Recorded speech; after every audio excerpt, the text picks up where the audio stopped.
તો વાત કરીએ સાબરકાંઠાની તો સાબરકાંઠામાં ઈડર તાલુકાના પાનોલ ગામે આવેલા તળાવમાંથી રેલવે વિભાગ દ્વારા માટી ઉપાડી લેવામાં આવી હોવાની ઘટના સામે આવતા જ ગ્રામજનોમાં ભારે રોષ જોવા મળ્યો છે।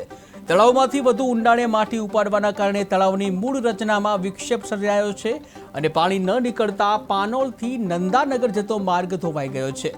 ત્યારે રેલવે પ્રોજેક્ટ માટે તળાવમાંથી માટી લઈ તળાવને ઊંડું કરાતા વરસાદી પાણીનો પણ સ્વાભાવિક નિકાસ અટકી ગયો છે અને પરિણામે પાણી રસ્તા ઉપર ફરી વળતા રસ્તો પણ ધોવાઈ જતા શાળાએ જતા વિદ્યાર્થીઓ અને ખેડૂતો માટે માર્ગ જોખમકારક બન્યો છે। ત્યારે રસ્તો ખંડેર બનતા રોજિંદા જીવન ઉપર તેની સીધી અસર પડી રહી છે। ખાસ કરીને બાળકો, વૃદ્ધો અને ખેડૂતોને મુશ્કેલી વેઠવાનો વારો આવ્યો છે। જો તાત્કાલિક રીતે રસ્તાની મરામત અને યોગ્ય નિકાલ કરવામાં નહીં આવે, પાણીના નિકાલની યોગ્ય વ્યવસ્થા ન થાય તો સ્થાનિકોમાં વિરોધ સર્જાઈ શકે છે।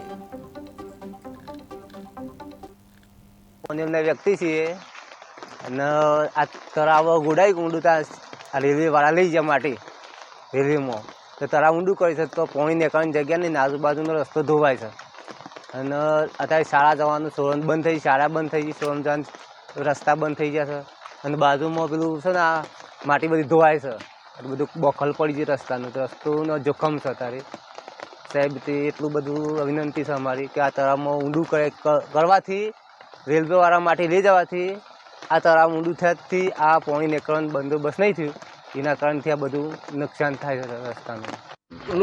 માટી કોમ મંજૂરી પંચાયતની મંજૂરી ક્યાંની લીધી, જે લીધી હોય પણ નુકસાન હાલ આજની તારીખે છે તે માટી વધારે લઈ લીધેલી છે રોડ સાઈડથી અને કૂવા સાઈડથી, અને લોકોના જવા આવવા માટે તકલીફ પડે છે અને આ રાતના બોર્ડરો મારી દીધી છે રેલવેવાળાને, એટલે રસ્તો વધારે તો વહી ગયો છે અને બોખ પડી જશે અને હાલ જવાય એવું નથી।